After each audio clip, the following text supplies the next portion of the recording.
Abrimos, señoras y señores, la mesa de En Perspectiva en este miércoles 8 de marzo de 2017 con los saludos para Teresa Herrera. Buen día. Buen día, Emiliano. Buen día, audiencia. Y hoy las mujeres estamos de paro.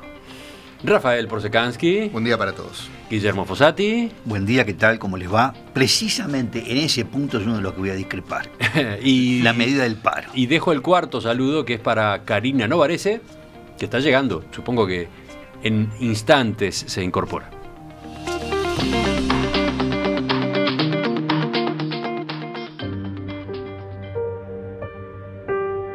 Ni ganar menos que los varones por hacer el mismo trabajo. Ni más desempleo que los varones. Ni hacer el 70% del trabajo no pago. Ni menos representación parlamentaria. Ni menos representación política. Ni menos protección real para los embarazos adolescentes. Ni víctimas de violencia solo por el hecho de ser mujer. Ni una menos. Ni una menos. Ni una menos. Ni una menos. Ni una menos. Ni una menos. Ni una menos. Lo que escuchamos es un spot del INPO con motivo del Día Internacional de la Mujer, que está celebrándose hoy, 8 de marzo. Aquí en Uruguay, como en otros 50 países, tiene lugar un paro de mujeres, un paro que prácticamente no tiene antecedentes, destinado a manifestar en contra de la violencia de género y visibilizar otros reclamos. Por ejemplo, la eliminación de la brecha salarial hombre-mujer, el mayor acceso a cargos de decisión política. La coordinadora de feminismo del Uruguay llamó a parar las 24 horas y organiza actividades en todos los departamentos del país. El PIT-CNT, por su lado, convocó a un paro parcial que se cumplirá desde las 4 de la tarde. De todos modos, hay algunos sindicatos que detienen sus actividades durante 24 horas. Por ejemplo, la FENAPES, la Federación Nacional de Profesores de Enseñanza Secundaria, y la Federación de Funcionarios de Salud Pública. Llegó Karina corriendo. Estaba justo la tarea no remunerada. Vení de la tarea no remunerada. O sea, contalo. Bueno, niños, distribuyendo colegio, niños. Libros que faltan. Y no calcular los semáforos.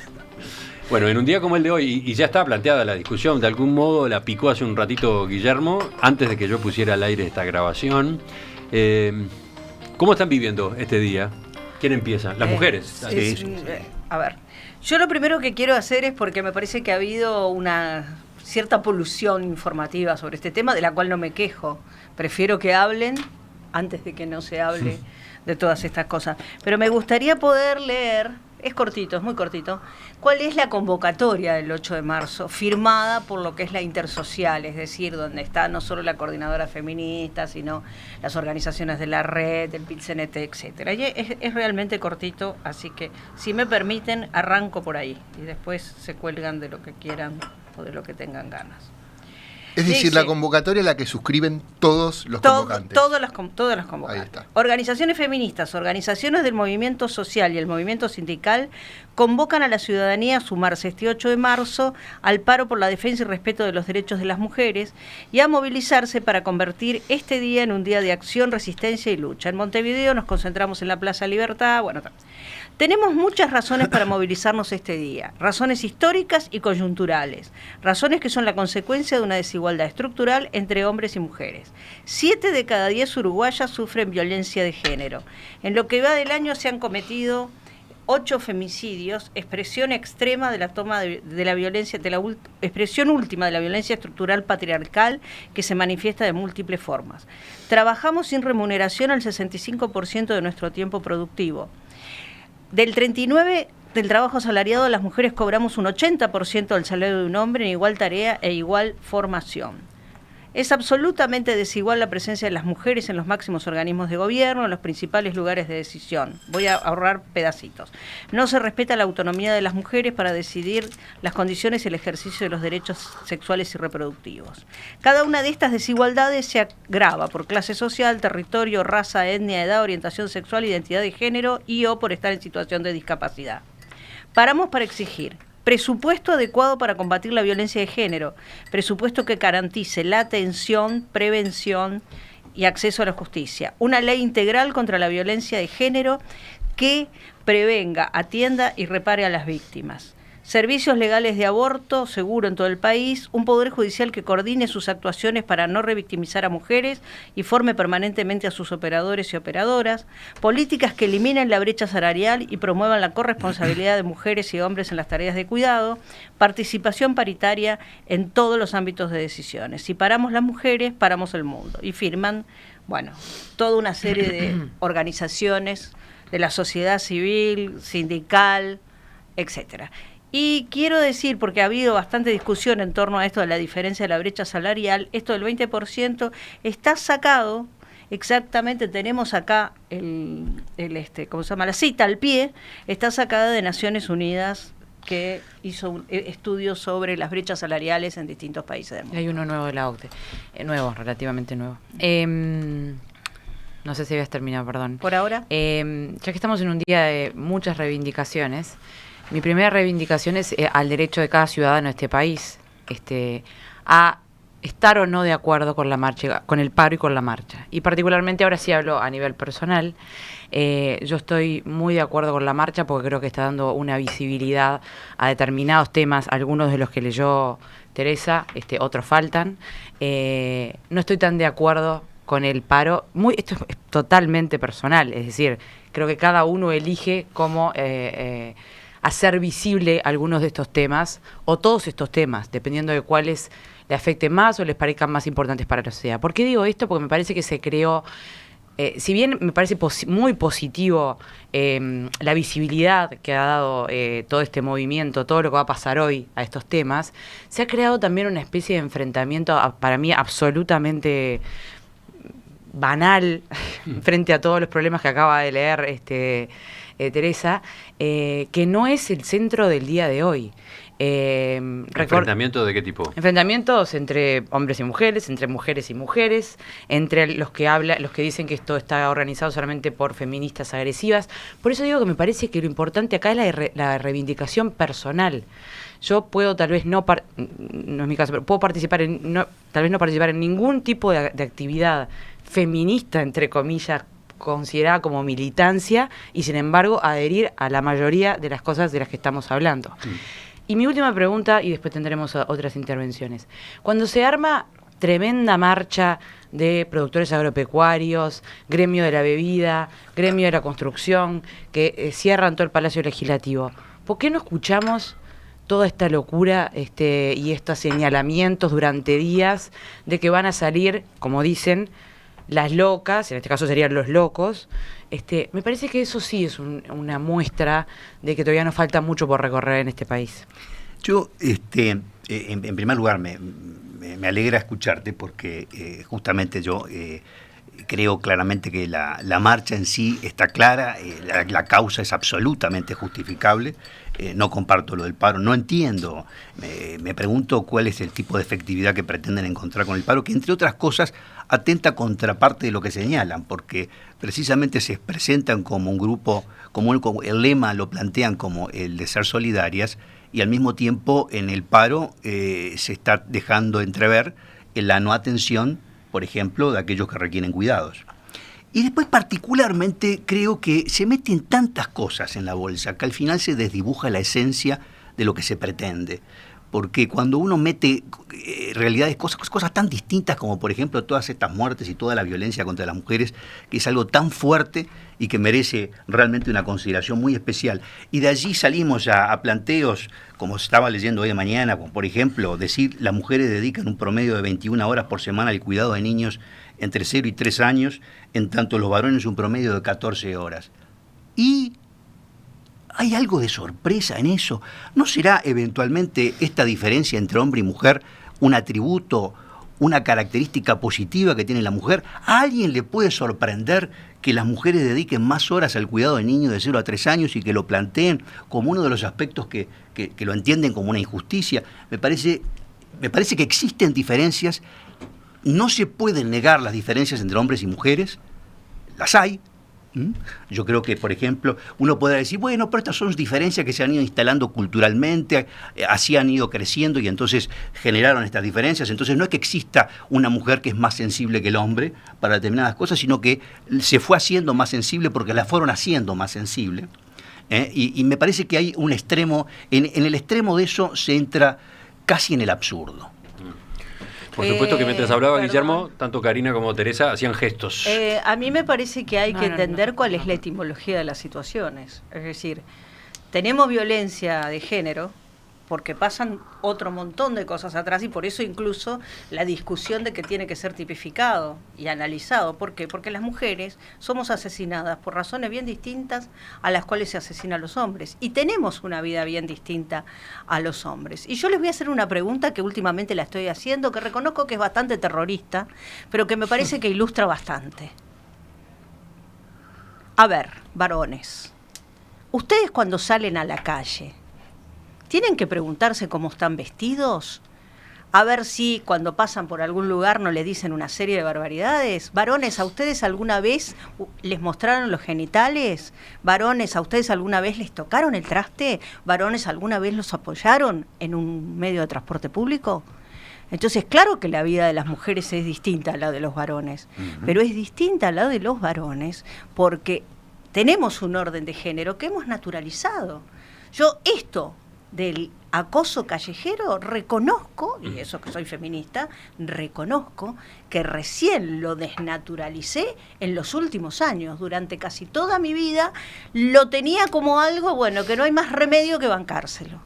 Bueno, pero aceptamos que hay diferencias entre hombres y mujeres. Me gustaría poder intervenir, disculpen compañeros, porque todavía no pude meter ni un bocado y es un tema que realmente, justamente para empezar a conversar, a mí este es un tema que me apasiona directamente y que parte de ese apasionamiento que tengo lo tengo gracias a gente como Teresa, que él lo ha puesto en el tope de la agenda pública, ¿verdad? O sea, es buena cosa eso. En buena cosa. Creo que es un estupendo éxito de la movilización de los colectivos feministas, que nos hagan pensar y repensar. Eso en primer lugar. En segundo lugar, como sociólogo, porque uno lo piensa, en mi caso personal, yo miro esto como sociólogo, miro esto como ciudadano y miro esto como varón. Como sociólogo, creo que está buena hacer la perspectiva de Uruguay cuando se analiza cualquier fenómeno social. La perspectiva de compararnos con nosotros mismos y la perspectiva de compararnos con el resto del mundo.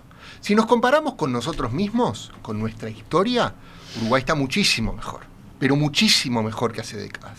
O sea, es innegable. Creo que hay una muy buena columna, creo que a Teresa incluso también le gustó, de Esteban Valenti, que resume un montón de esos logros. Yo no los voy a decir acá, pero son en el mercado laboral, son incluso, fíjense, en un sistema relativamente retrasado como el sistema político, tienen que ver también con la distribución de tareas al interior del gobierno. O sea, se puede elegir el indicador que se quiera de los que hay comparables, que estamos mucho mejor en cuestión de igualdad de género que hace décadas. ¿Es suficiente? No, clarísimo que no. ¿Y por qué clarísimo que no? Y ahí entra la otra perspectiva, la internacional. Uruguay tiene una posición muy mediocre en los rankings internacionales de igualdad de género, muy mediocre. Los países desarrollados, lamentablemente, los países desarrollados, a los que le llamamos países desarrollados, siguen teniendo, salvo los casos de los nórdicos, también muy malos índices. Bueno, y esto no es para decir que pero no Karina, excusa, justamente en comparación incluso a los países... tema mundial, lamentablemente. Justamente en comparación incluso a los países desarrollados no nórdicos, Uruguay también está peor. Sí, es decir, no estoy diciendo eso, digo que es más, Uruguay no tiene una posición tan mediocre en índices de desarrollo humano general, pero sí tiene una posición muy mediocre en la cuestión de índices de género, y esas cosas hay que decirlo. Por supuesto. Ahora, ¿por qué? ¿Por qué? Porque los índices se construyen en base a indicadores diferentes. Uruguay, en materia de género y educación, está muy bien parado, y de género y salud también. ¿Dónde están los grandes problemas? Hay un problema en el mercado laboral y hay un problema en el sistema político, con una muy baja participación de mujeres parlamentarias. Esos son los. Después entramos también en el tema de los feminicidios. Y los sindicales también hay uno. Y en los sindicales, no, en los cargos gerenciales, un montón de cosas. Ahora, me gustaría decir dos cosas más.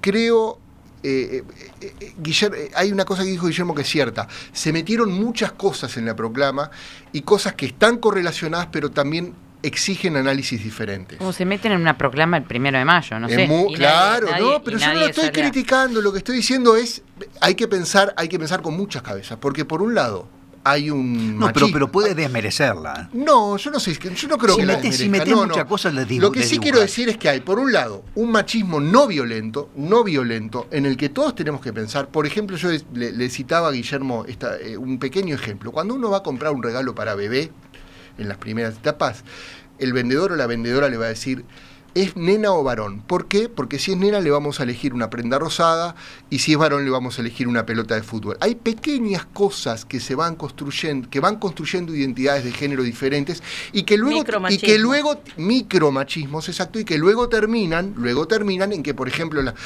o influyen por lo menos en las mujeres, por ejemplo, sean abrumadora mayoría entre quienes estudian magisterio y trabajo social y los hombres abrumadora mayoría entre los que estudian ingeniería. Eso está relacionado, tiene una vinculación.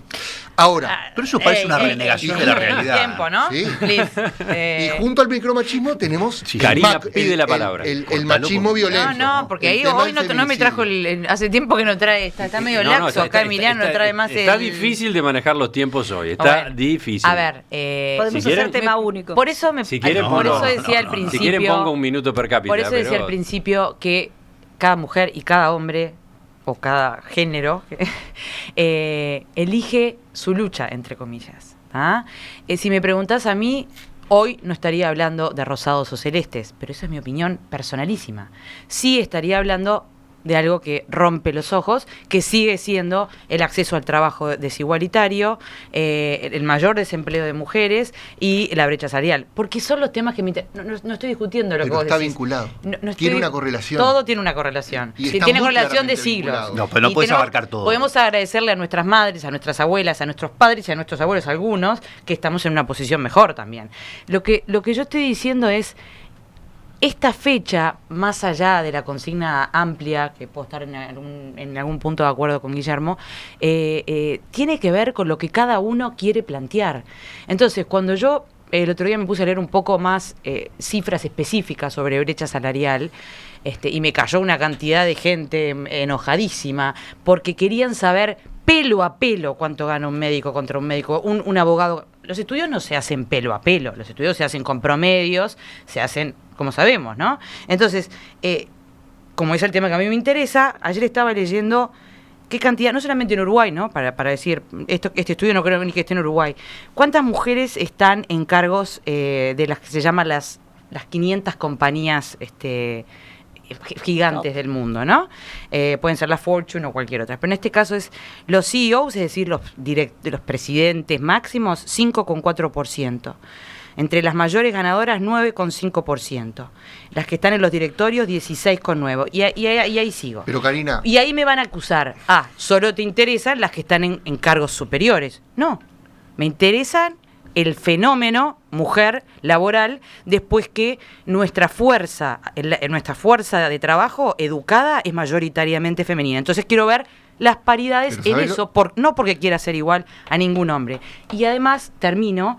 No estoy hablando por mí, porque muchos te dicen, pelea por la tuya. Yo justamente no es mi caso. Pero, y sin embargo, sé que afecta a muchas mujeres. Déjame decirte algo muy rápido, Karina. ¿Yo por qué mencioné el azul y el rosado? Porque una de las razones fundamentales que explica la segregación ocupacional y la brecha salarial de género es que las mujeres tienen una trayectoria muy diferente a partir de que son madres. Y esa maternidad les corta mucho más el ciclo laboral a las mujeres que a los hombres. Y esa cuestión de que las mujeres empiecen a dedicar más a los cuidados y al hogar que los hombres, tiene una influencia gigantesca y está vinculado a los procesos de socialización temprana.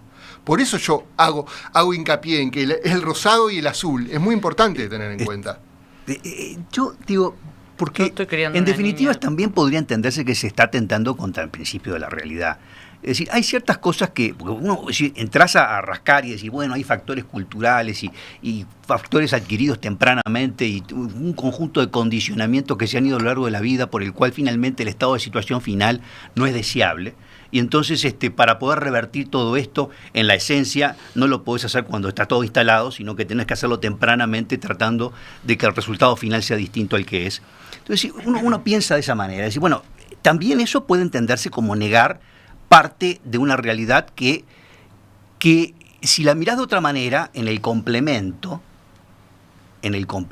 hombre y mujer, con atributos diferentes, con aportes distintos, y con valoraciones que son tan importantes las unas como las otras, porque todo lo que tiene que ver con la injusticia, todo lo que tiene que ver con toda una cantidad de temas que están acá, tenemos un común denominador, estamos todos en contra de todo eso y entendemos que la causa es absolutamente justa y bienvenido que esté este tipo de marchas para poder tomar conciencia y reaccionar frente al tema. Pero cuando lo llevas a un extremo donde prácticamente pretendés negar ciertas diferencias que yo creo que hasta son deseables, que existen y que existen desde siempre y que es la vida. Tu planteo es que se exagera, que se lleva la lista de puntos de reivindicaciones a un extremo que complica las cosas. Sí, sí. A ver, Teresa.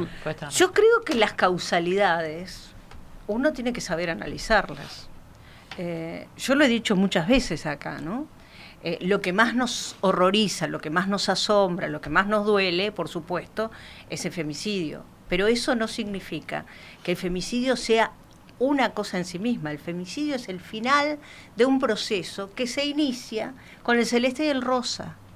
Es decir, es una exacerbación del orden desigual entre los géneros. No es que un señor un día se levantó medio loco y le pegó un balazo a la mujer. Yo lo he dicho hasta el cansancio, lo hemos dicho todas hasta el cansancio. Esto es un proceso que empieza con el ninguneo de las mujeres, sigue con el aislamiento, continúan, ¿verdad? Entonces, claro, nos horrorizamos de las mujeres asesinadas, pero no nos horrorizamos de las mujeres que día a día, 175.000 lo medió el Instituto Nacional de Estadística, no lo medimos los colectivos feministas, día a día son víctimas de violencia dentro de sus casas. Entonces, a mí me parece que si nosotros no somos capaces de tener una mirada crítica a cómo nos vinculamos varones y mujeres, a cuál es el orden de género que predomina en nuestra sociedad y cómo podemos desaprender determinadas formas de relación que hacen a jerarquías, no vamos a lograr superar el tema de la violencia contra las mujeres. Yo soy una persona que cree brutalmente en la prevención y que lo que no se hace a tiempo se lamenta y se paga después. Entonces, la prevención implica que no demos por sentado cosas como naturales.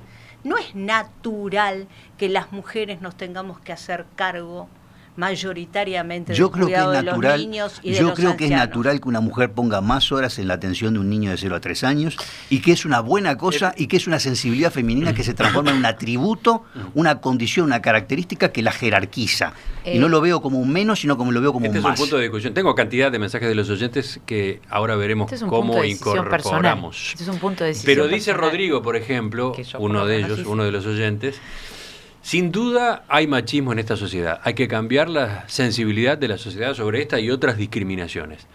Pero ojo cuando el feminismo se transforma en embrismo. Embrismo con H.